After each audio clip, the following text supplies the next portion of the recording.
we're going to talk a little bit more about how we can take such incredibly innovative work that is making a change, not just for lions, but for landscapes and people, and how do we expand that? WCN has been so incredibly humbled to be able to be partners and support from afar this incredible work of the Owasso Lions and the Owasso Lion Project, and they remain our priority. But as we've talked about, the number of lions has been halved all across its range. How many of you truly knew that there were lions in Senegal, for example? Not very many, right? Lions exist in landscapes all across the continent. And so it's going to take taking these innovative projects that you heard Colleen talk about, of using cultures to be able to protect lions. How do we expand that across the entire range and across the entire continent of Africa? So we're going to spend a few minutes now exploring that with a fantastic panel who I'd like to invite on the stage. So first we have Peter Lindsay of WCN, Hugo van der Westhuizen from Frankfurt Zoological Society, and those who need no introduction.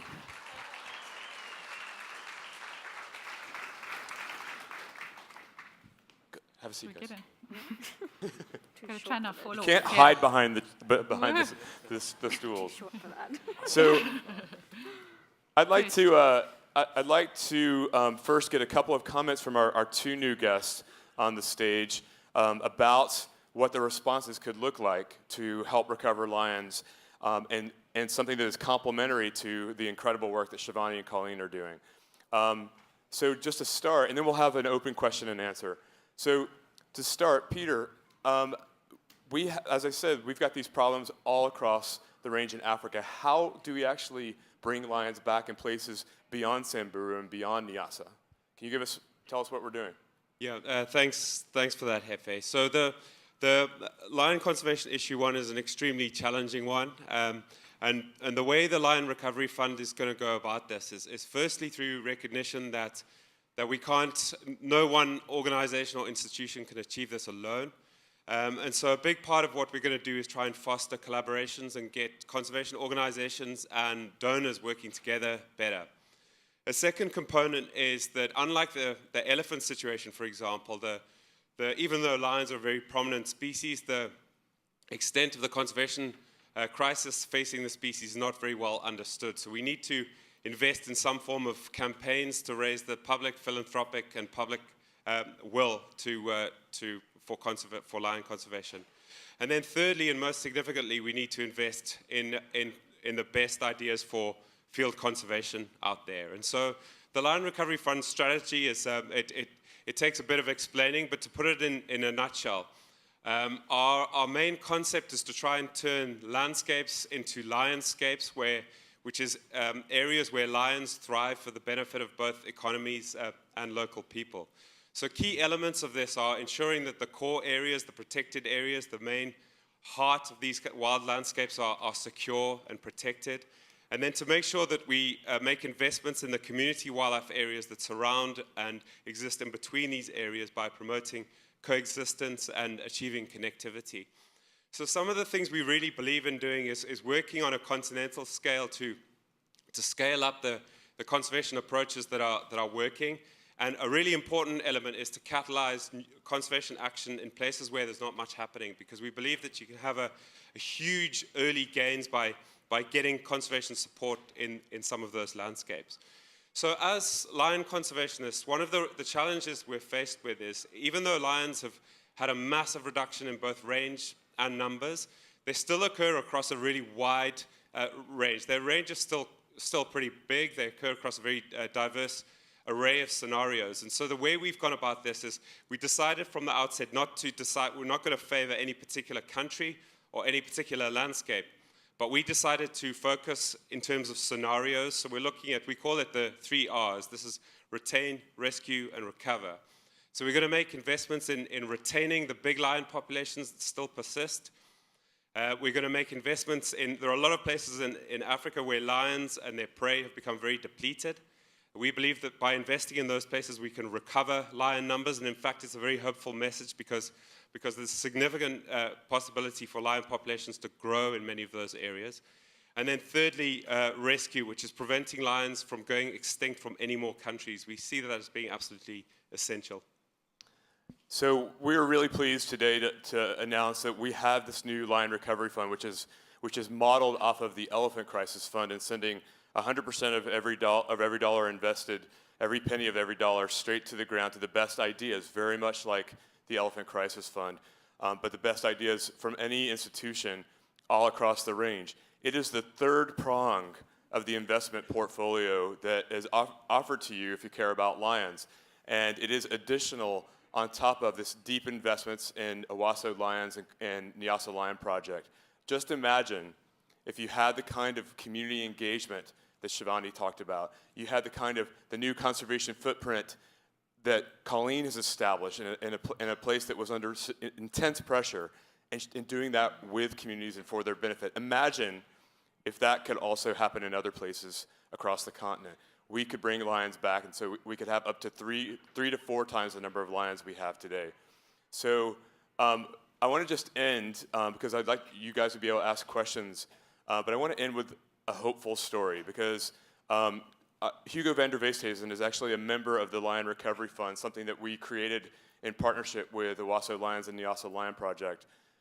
Hugo is on our granting committee and has puts this scrutiny on any of these ideas to make sure that the investments are the right ones, along with Colleen and Shivani, who are also on that committee. Hugo also is the manager of a national park that has probably one of the most hopeful stories that I've heard on the continent of Africa. So we'll just conclude with you, Hugo. Thanks a lot. Thanks, Efi. I think as Peter is saying, lions need functional protected areas. And frankly, communities need functional protected areas as well. I think the key concern is protected areas in Africa are under a lot of pressure, and they're not doing that well. We started the project 10 years ago. I work for the Frankfurt Zoological Society. We started the project 10 years ago in southeastern Zimbabwe. The lion population at that stage were about 30. Today they are 120, and that population is increasing. It will probably get to a much higher level than that. The elephant population is probably one of the highest densities in Africa. So how did we do it? I think a key thing is partnerships. First of all, I'm based in the park, so a very close relationship with the government, finding solutions, practical solutions on the ground to deal with problems. So that partnership arrangement is very critical. So our first priority was to secure the national park. Now that is done, we can look at community partnerships, which we are doing. We are starting a new co-management model. And during that whole period, a very important partnership is a partnership that we had with 3 key donors that have stood behind us and that help us to build the park to what it is today. So I think through partnerships with the government, through partnerships with communities, and through partnerships with other donors, I think, or with donors, I think that to me is the key to find success on the ground. Thanks, Hugo. And that issue of collaboration is actually something that we're working really hard to attain, because no fund, no single project will be able to ultimately bring lions back. It's going to take everyone working together, including governments ultimately, and with the inspiration and with the hope that we see and have heard from Shivani, Jennery, and Colleen. So with that, I'd like to stop and ask, and we can field some questions. Feel free to direct the question to an individual, or I'd be happy to maybe punt it to the right person if it's a general question. So we've got some runners with microphones. Peter, I think yesterday you said there 2 of the grants went to Africa parks. 2 questions: where do the other grants go? And the other thing that interests me more, you talked about Africa population doubling, and you want to see lions double. How do we jive those 2 issues? Yeah, that's a good question. There's no doubt that we are, in Africa, we're kind of staring down the barrel a bit because the human population is growing very fast, much faster than anywhere else on the continent. But the reason that there's hope is well, there's a number of reasons, but 2 of the primary reasons are that Among the conservation community, we've really started to find some techniques that really work, and we've heard some of these examples today. The kind of partnership arrangements for the management of protected areas that Hugo and FZS are doing, and African Parks for that matter, and also Colleen and Keith. And then also the kind of community engagement work that Shivani and Jenaria and indeed Colleen are doing. So that's one of the reasons to be hopeful. Another reason is that Africa's got a vast protected area estate. In addition, so we've got somewhere between 1.2 and 1.4 million square kilometers of parks in Lion Range. I don't know how many square, I think it's about 500,000 square miles, so we're talking a really gigantic piece of ground. So quite honestly, we've got even more land than we really need. And in addition to that, we've got these community conservation areas outside. And recent research indicates that the protected areas alone, if they were managed properly, Hefe alluded to this, but they could contain 3 to 4 times the number of lions that they currently protect. And so there's huge scope for increase. In terms of the other projects that we're supporting, just to so far we've supported 8, and we've got another 5 projects that are under consideration for the next granting round. I'll just give you a couple of examples because I think otherwise I'm going to overshoot the time. But one of the most exciting ones is an investment to save the last lions in Senegal. So the West African lion is critically endangered. There's one population of lions near Kolokorba National Park. And Panthera, I believe we've got some representation from Panthera here today. They've established a protected area support project there. And so with Panthera's working hand in hand with the authorities, we're hopeful that the lion could be saved in Senegal. And it's really symbolic because the lion is the national animal of the country. It's also the national emblem of the soccer team. And so it would be kind of tragic if they went extinct. I'm happy to speak to any of you about the other 6 or 7 projects we've funded and the other 5 that are under consideration for the next round. And over the next coming years, we hope to fund many more. So maybe that question about how do the growth of the population of Africa, the human population, and lions, how does that work? Maybe Shivani or Colleen. No, Pete answered the other day so well. Yeah. He's going to do it again. We don't want to hear him talk anymore. He's got such great answer. Pete, how are they going to coexist? Thanks, Colleen. Cruel, just cruel. It's collaboration. The human population issue is like it's kind of the elephant in the room, or in this case, the lion in the room for conservation, because it's a huge challenge. And as conservationists, often we get a bit overawed by the issue because we feel that it's beyond the scope of what we can influence. It's quite a political hot potato. Africa's human population is growing faster than anywhere else. It's taking longer the demographic transition's taking longer to take place. But there are reasons for optimism. So if these project by project, site by site community type projects can invest in education of girls and family planning, that can make a big difference. And we've seen in every region of the world, eventually the demographic transition does take place, whereby population family sizes drop, number of children per woman drops. And we're seeing how over time growth rates decline, and eventually there's a possibility that populations will stabilize and even decline. And more positively still, and bear with me just to take one moment, what we've seen in Europe recently is that as people become less poor, more educated, less poor, they're less reliant on cutting down trees and killing animals to survive. All of a sudden, wildlife is able to come back, even in landscapes that are fairly transformed and human-dominated. So even in Europe, we're seeing even the large carnivores come back in fairly dense and modified human habitats. And so Africa's still got vast wild spaces, so that's a reason for optimism. The other reason is that in the long term, there's a decent prospect for increased coexistence. Great, thank you, Pete. Another question. Here's one. Focusing in a little bit more on the population pressures, I'm wondering, do all of these proliferating people tend to spread out across the land, or do they congregate in cities, or what's the pattern if there is one? of people. Let me just finish up on that. Sorry, I know I'm doing a lot of waffling here, and I can see half of you probably falling asleep.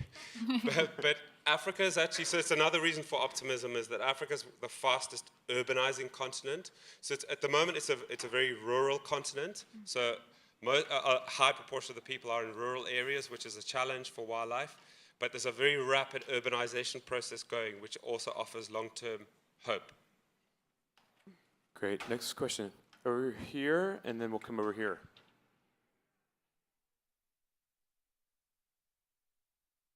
Hi. So there's not just the concern about the African people, the continent, the people doubling in population through 2050, but also the concern that a lot of foreigners are going into Africa and buying land for mining and other resources.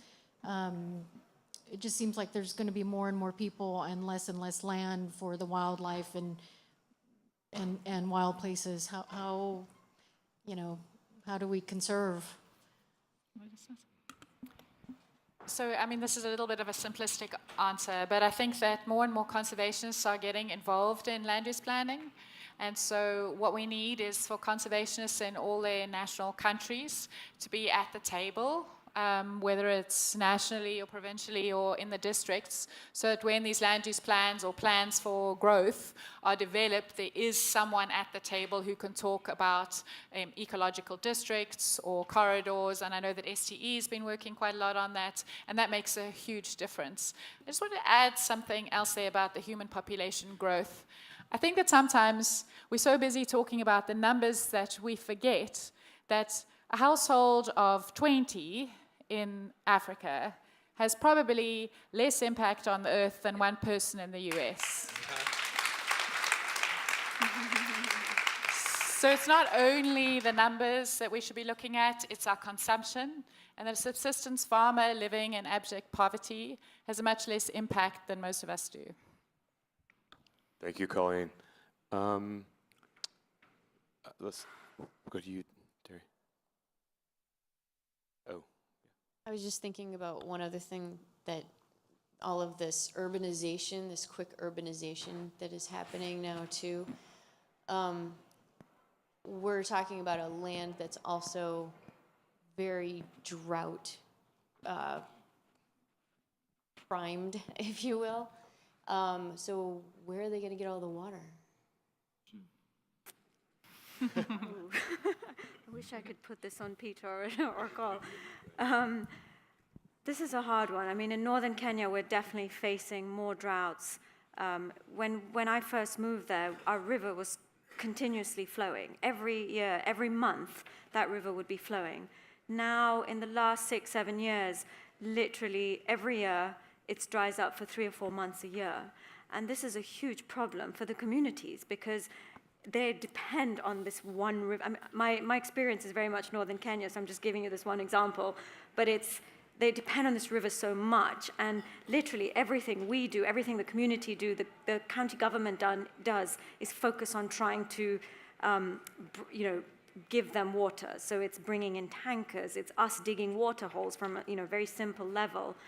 The bigger challenge we have in northern Kenya is there's a big plan to build a dam to dam this river, which is dry anyway. So that is, again, something that we're working on with the other conservationists in the area, Save the Elephants, Grevi Zebra Trust, to try and do more collaboration with development authorities, because we've got to ensure that the communities, their livestock, and the wildlife are protected.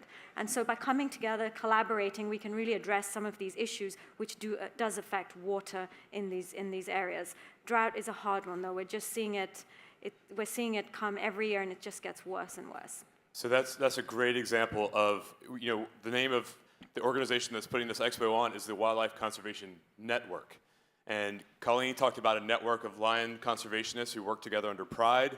And Shiv just spoke of the fact that these organizations within WCN are coming together, to working together, even financially, to solve these big problems that are affecting their landscape for different species. So it's that collaboration, that hope and collaboration are the two words that I hope you take away from this session. I unfortunately am going to have to close out so everybody can get a bite of lunch before we start. Sorry for the delays. However, what I'd like to ask is that all of you consider investing in the projects that you heard today.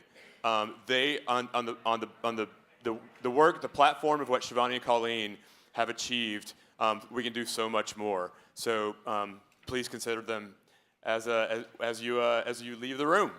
Thank you so much. Thank you.